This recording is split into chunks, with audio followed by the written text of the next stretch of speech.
Hello everyone, today, I will share with you a new story.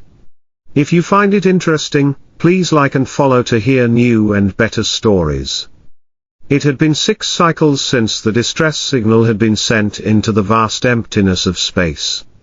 6 cycles, since the small Cloren colony, built into what should have been a perfectly safe and quiet planet with no intelligent life, had come under attack by pirates intent on cleaning them out of their resources, leaving 2,000 of the peaceable beings destitute and starving. 6 cycles of screaming children, starvation, sleeplessness and fear until finally, something came for them. Galactic almost wished she could wait a few more cycles.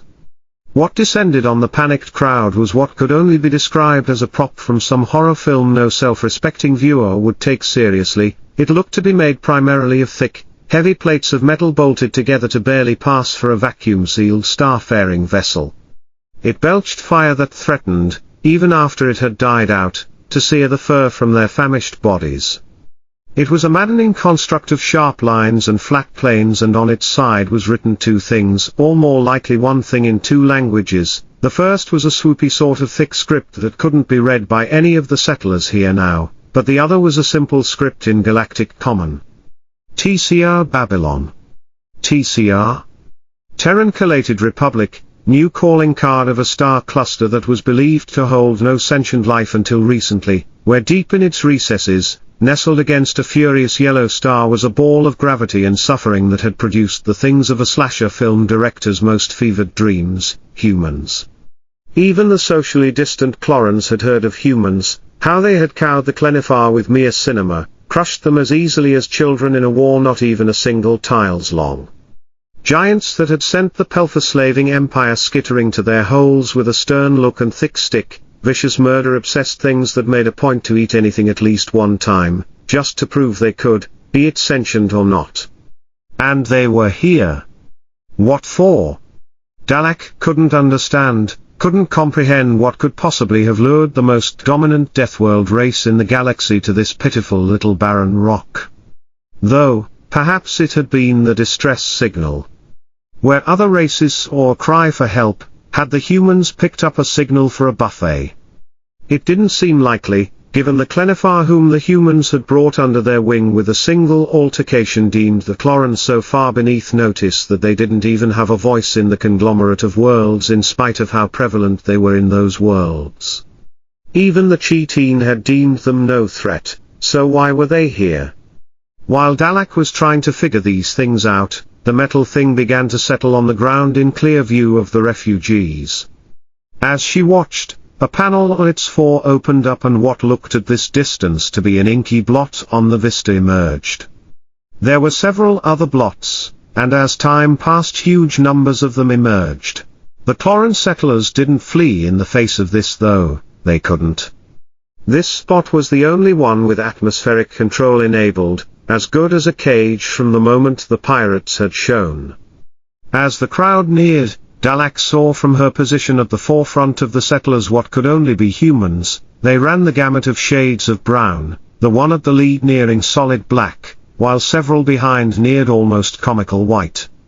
Walking upright on 2 legs, they had 2 more limbs descending down, some of whose were the width of her whole sorry body. She spied with further terror a single member of the titular Clenifar themselves, one reduced to 3 arms instead of 4. The darkest human, arguably the largest as well, locked his roving oculars on hers, and picked up his speed until he was standing, towering, before her, and she only barely managed to get herself to look up at him from around the area of his middle. "My name is Captain Darius Flynn, I'm captain of the TCR Babylon. We received your distress signal and came as soon as we could." His voice was a deep timbre that she assumed would be the sound of 2 massive stones grinding together, and he was huge in nearly every part of his body. She picked up a distinct smell, which almost smelled like perfume or burning wood, that seemed to come from him, and his pitch-black oculars surrounded by white were latched onto her like a laser-guided weapon. Turning back the way he came, he gestured generally to the group, and the ship behind him. "My crew here is going to help you get on board, with our cargo bay empty. This frigate has space to spare for all of you. We also secured emergency rations on the way, and the nearby full system has agreed to house you. Do you have any injured? You're going to help us?" she asked breathlessly, unsure of her very existence in the shock. "Aye." He nodded. "To the best of our ability." Why say it like it was so natural? How many other races would come out of their way for something like stranded Clorens? How many Deathworlders would even take note of them? I am Dalak, formerly the settlement's chiefess, and I speak for my people. Her relatively minor training as a diplomat took over and helped her muddle through her confusion. We have few injured, but we have not eaten in many cycles. The young are susceptible to starve. The human, Captain Darius, lowered himself so they could speak at a closer level, almost as one would to an equal. Holding her gaze, the captain said firmly, "Not on my watch they won't." Standing back up, he gestured behind him, and a chitin emerged from his massive shadow. "Greetings, Chiefess," it said in its chittering voice, highly welcome compared to the buffeting sound of the human. "I am Thrustilian Tuck, the ship's operator. I will be your liaison during the evacuation, and am authorized to requisition items on your behalf within reason." "A waste if ever there was one," scoffed the Clenifar, even as they picked up 3 of her people like luggage in her massively strong arms. "I do not know why we must divert for the sake of these rodents. Kissy, our employment contracts include clauses regarding aid. All human vessels operating legally are required to provide humanitarian support in times of need. The captain's hands are bound. Make no mistake, Thrus," came that roiling voice again. "We'd be here to help, clause or no clause, and anyone who doesn't agree can stay here." He aimed a hard glare at the Clenifar, and she withered instantly, scurrying off to deliver her squirming payload. But Dalak still couldn't grasp what was happening. Why? The captain only looked at her and sighed, leaving the question unanswered until another, paler human spoke up, lifting an injured refugee bed and all. "We're Marines, ma'am, first in. Always?" "I'm afraid we cannot do very much for your people in the way of privacy," said Thrus. "This space was designed to hold interplanetary freight. Its size is the only reason you can fit, but that also means there will be no walls. That said, while you may not wander the ship randomly on the captain's orders, the human defecation chairs are available for your use should you need to relieve yourselves, and there will be several crewmates assigned at any time to help you and your people." Dalak smiled wearily, but gratefully at the chitin, her own 2 little ones squirming under her forelimbs. It was incredible how fast a couple squirts of the nutritional paste they'd been provided could take the children from near death to wiggling ragamuffins. "Thank you dearly, Thrus, and I will ask my people to do their very best not to be a bother to the crew, though I'm afraid I've no control over the wiles of toddlers." She raised the wiggling fanny of her youngest as it tried to escape. He chuckled good-naturedly. "Do any. Be well, Dalak, and stay safe." He gave a small bow and retired to his quarters, carefully avoiding the piles of resting bodies laying about. Dalak and her people, following the near-full cycle required to get them boarded, treated and gratefully fed, had been led into what would be their communal quarters for the duration of the trip. It was not dissimilar from the outside of the vessel, though notably cleaner thankfully, in so much as it was a massive space of metal plates riveted and welded together in what had to be a show of stubbornness towards a galaxy that primarily used various forms of silicates and superplastics. Nervous in what could only be described as a giant cage, being guarded by the predators who owned it, Dalak could not help but feel jittery and uneasy in spite of her rescue. This was a sentiment apparently shared by many. Everywhere she looked there were the sparkles of open eyes, marking her passage and warily eyeing the human guardians that had shown them such confusing kindness, too terrified of their rescuers to sleep in spite of their overwhelming exhaustion. They'd all heard the stories, of course, and having seen the things in person did nothing to assuage fears. The captain and his human crew could lift entire families over their heads with ease, and it wasn't hard to imagine those same life-saving limbs squeezing the guts from them like prey. It didn't help that this place was so unbearably hot. Cloren gravitated to cold, and this storage facility was kept at a sweltering temperature, which according to Thruss had been actually lowered to its limiter to allow for them. More. Came an insistence under her arm. Hot. Cooed her eldest, Cly, which her youngest Flo was quick to mimic. Galactic bit back any attempts to scold them. She'd come so near to losing them, perhaps she was afraid any harsh words would be her last to her offspring. I know, lovies, I know. Trying to comfort them, she bounced them a bit, but to no avail, for every adjustment resulted in a rump being pointed at her somehow. But we need to sleep now. Please try to bear it for a little while. But hot. I know. Dalak, having reached her spot in the area, laid her children down and swaddled them in their blankets to keep them from escaping, and slowly eased herself down beside to try and, maybe, get a bit of rest. It proved for naught, though. Her dreams were filled with brawny brown skin and crushing white teeth. She saw her babies fall down the gullet of Captain Darius, all the while he told her he was here to help. Scream as she like, no sound would come. She ran to the Clenifar army that appeared behind her, only for them to cower and whimper, humans emerging in their ranks to rip off the arms of any who got in the way of their meal. Weep and quiver, that was all she could do as Captain Darius swallowed Cly. As he swallowed Flo. As he reached down for her, picked her up, and hung her over his gaping maw. Then, he swallowed Dalak. Ripped from her fever dream, sweating for more than just the horrid heat, Dalak found herself snout to snout with Brun, one of the other Cloren mothers. Wah Brun, what in the world is? Where are the children? She asked, not demanding an answer so much as begging for one. Her heart sinking, Dalak came to a full panicked consciousness as she whipped about, finding a pair of empty swaddling blankets in the spot where there should have been children. You haven't seen them either.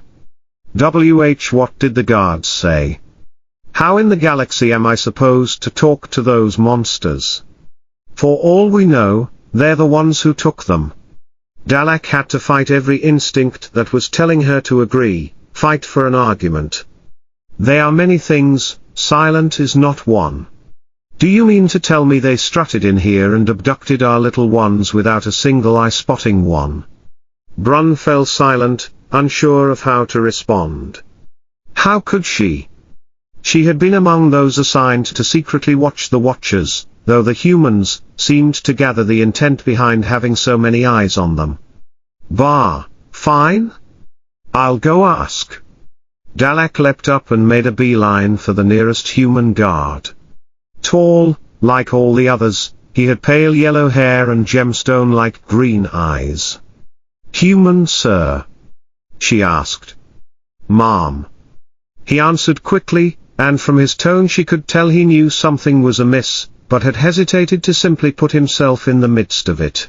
Is something wrong? Yes, several of our young have disappeared, she said gravely. Have you seen them?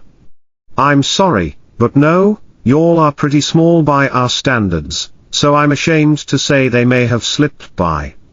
He bowed his head in seeming shame, then lowered himself so he could speak to her better, just like the captain had done previously. I'll call up to the cob, let them know we got some little ones out and about on the ship. We'll have all hands on search duty, promise. Oh, thank you very much, but... She was hesitant to send a horde of super predators after hers and others' children. Who knew what could happen? The human seemed to gather this, then made another suggestion. I guess having a bunch of strangers stomping around might be less productive than we might hope. If I tell everyone to keep an eye out, then give you permission to go after them yourself, would that work? He asked. Oh my, yes. Thank you so much. The human's mouth curled up in some sort of show, and he said no problem ma'am. Skipper's responsible for anyone who steps on the boat, and that includes refugees. He returned to the standing position and retreated to the guard post that had been established, presumably to make the call he'd promised. Dalak likewise retreated, rejoining her brothers and sisters in worry to tell them what had been agreed upon. Just you? Asked one of the mothers. No, I don't think so, but let's keep search parties as small as possible. Best case scenario, the children are just restless after being on that sorry rock for so long. If we show up en masse, we may just scare them off. A chorus of nods, and Dalak started divvying out teams of 3. Mom, I've got permission from Cobb, you and yours can search the ship, but if you need access to anything you need to ask a crew member. Skipper had returned from his call, smoothly entering her circle, and being frighteningly quiet about it. She couldn't help but notice. Just how many advantages does a race need? Cobb says they may have gotten through the vents and access panels, but there's no way they're able to get very far that way. They have to have exited somewhere nearby. Do you have any idea what they might be up to? I might, offered a mother, and Dalak thought she knew where she might have been going. My girls were complaining about the heat. They may have gone in search of somewhere cooler. Nearly all the parents nodded in agreement, Dalak included. Skipper brought a hand to his chin and nodded thoughtfully. All right, that narrows it down. Forwards there would be the captain's mess and coolant drums. Aftwards there's the crew mess, water chillers and Janice's pub. Get a team for each, and I'll let them know you're on your way. Dalak thanked him profusely and set the teams down their paths, herself heading aftwards with Brun and Han. Skipper led the way to their first location, the so-called crew mess. With a loud thumping on the metal door, utilizing strength that would likely crush any one of the mothers present with even half of itself, Skipper called out to another human Cod. You in there? Come on Cod, I know your ass ain't asleep, open the damned door. From the other side of the metal barrier Dalak heard the huffing and hawing of the other human as they tried to answer the call. With another thump and a round of cussing, the titular Cod opened the door. This human was shorter than Skipper, with hair down their back and a softer appearance overall. This one had a narrower chin, and no facial hair like many of the others had, leading Dalak to believe this was a rare example of a female human. As a matter of fact, she seemed rather attractive to Dalak, or at least would have were it not for the obvious scar that marred her face, changing its color from a reddish-pocked brown to angry pink along her mouth. Cod didn't seem too terribly happy about the awakening either. Lance, you prick, do you realize you almost made me drop an entire box of salt into tomorrow's soup? Were you gonna eat it if I did? No time for the usual back and forth Cod, so let's skip the schmoozing and get to the sweet nothings. Skipper's response was quick and terse, seeming to clue Cod into the seriousness of the situation. These little ladies here aren't a gaggle of kids. He gestured down to Dalak and her company, to which Cod gave a surprised jump. And think they may have been looking for somewhere to cool off. I need you to show them the fridge and freezer. Ha! No way, no how, declared Cod, to the sinking fear of the Cloren mothers. They don't even make nets for that much hair. You expect me to brush every hunk of meat I take out from now on? No buts, Cod. Refuted Skipper. You'll open the door for them. You don't have to let them in, necessarily, just make sure nothing's stuck in while you were focused on your salt. Cod rubbed the back of her head, sighing in exasperation, mulling it over for a painful amount of time. Sigh, yeah Lance, alright. I'll show 'em in. Cod looked down to Dalak and her posse and jerked her head into the room, making way for them to file in. As they went inside, Skipper said his farewells and returned to his duty guarding the group, and Cod took up point and led them further inside. Did you hear that? Whispered Brun. Salt. She was poisoning the food the whole crew eats. and says it like it's nothing. What if the children got into something like that? I'm more worried about the other thing," muttered Han.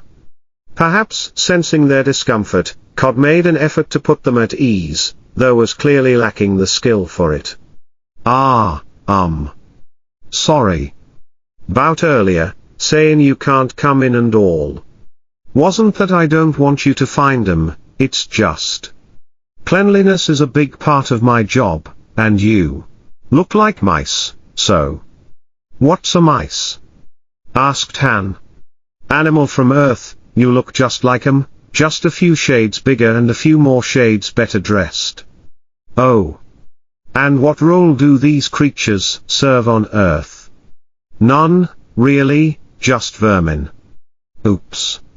Realizing too late that she'd compared 3 intelligent beings to the sort of creature to be exterminated on sight, Cod turned to apologize, only to find all 3 rooted in place and Han and Brun cowering behind Galak. I didn't mean you were ones. She hurriedly explained. Just that you look kinda similar, you can talk and wear clothes and such, so's you got nothing to worry about from me, swear. Except you just admitted that we look like something you normally wouldn't hesitate to murder. What a terrifying race. It's fine. I think. Can we just find the children? Dalak eked out. Far sight better than letting me talk, tell you what? Grumbled Cod. She continued to lead them in and behind the large metal counter and into what looked like the most secure vault a bank could buy. My word, I thought this place a kitchen, exclaimed Brun. What valuables could possibly warrant such a door? And what sort of punishment would sneaky children who found their way inside get? Galak added in secret. Cod, though, bared her teeth, not noticing the flinch of terror that ran through her guests. Ladies, you're on a naval vessel, what's in this room is more valuable here than any gold, jewel or Playboy magazine in the universe. And without further ado, Cod yanked the door open, clearly utilizing the whole of her body to swing the massive lump of metal into a position that would allow them to pass. All 3 were hit with a blast of air so cold it stood in shock of their previous toastiness, the very air turning to white vapor in the sharp contrast. Within was the treasure in question, tubs of colorful stuffs that looked to weigh roughly the same as Dalak herself. Ice cream. Finished Cod.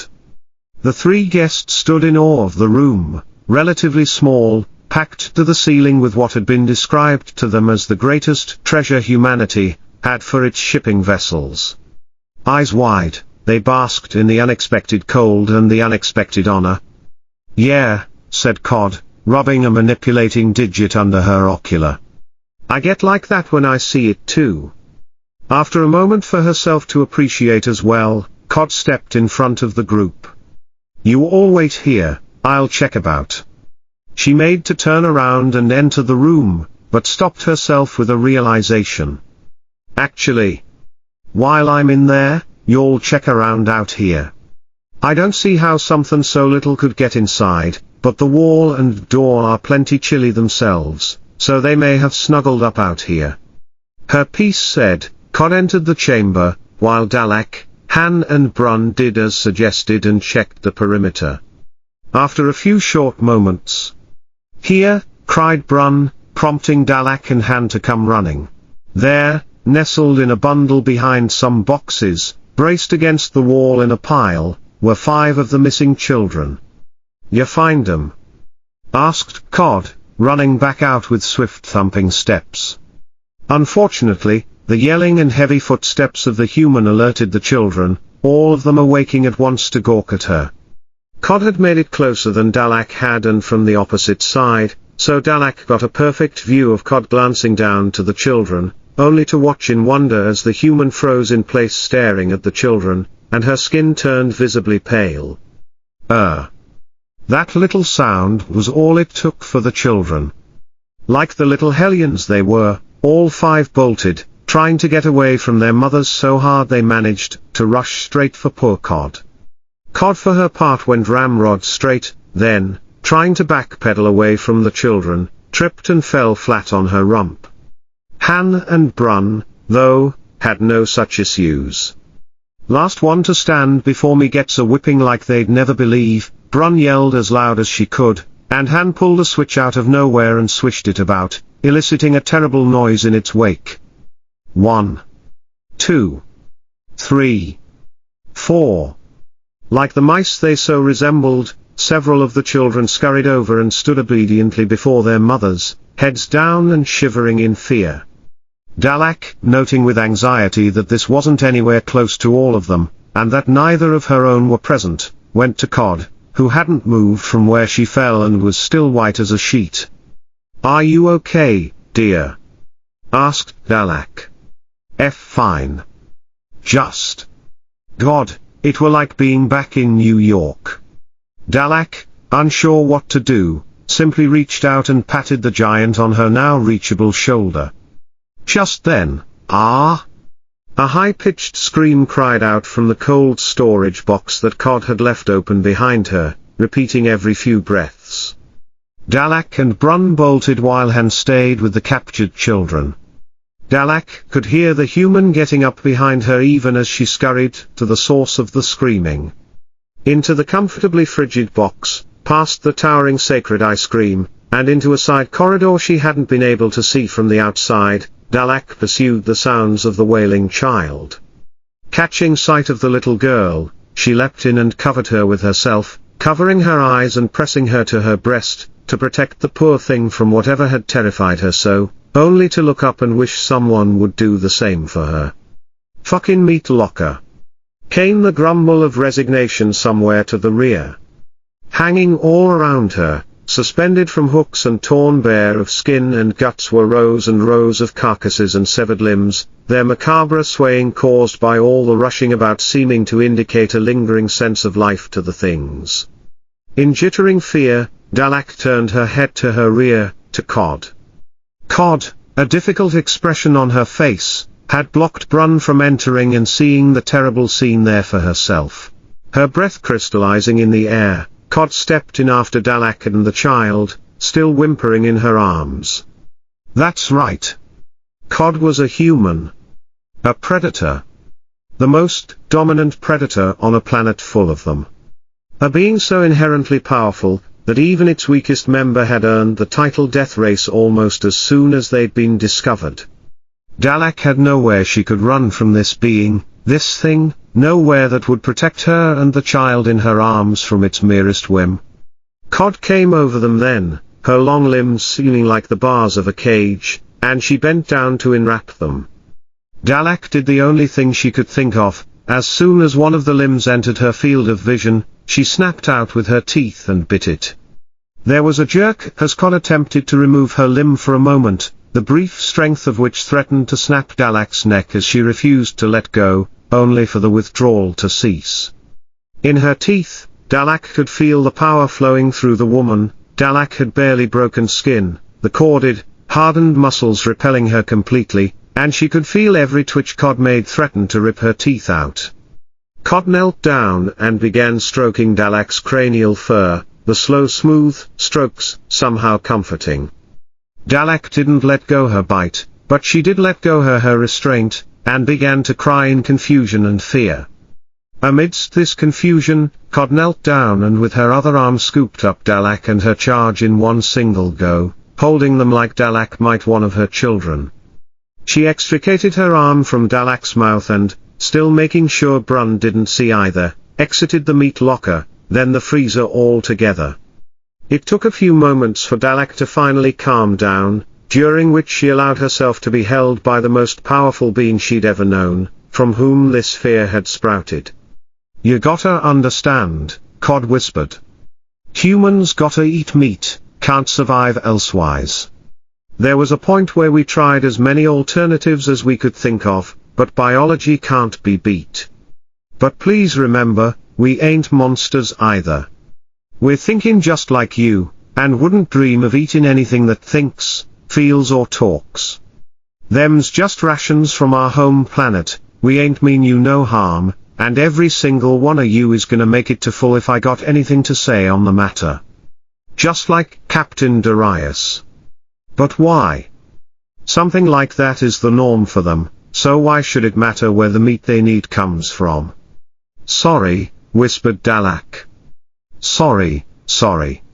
It took nearly a half hour for both Dalak and the girl to calm down, during which Cod bandaged her arm. Dalak made it clear she would accept any consequence for the injury, but Cod said it was no issue, and she didn't blame her. It took some time to explain the concept of animal farming and cold storage, but both Dalak and the girl eventually were made to understand that none of them or their families would ever be in danger of being hung up on those hooks. Brun and Han gathered up the children and returned to the group. Dalak insisted on continuing on to find any more. Good news, there won't be any more meat lockers for you or them to stumble into, Cod said after it was decided she would take Dull.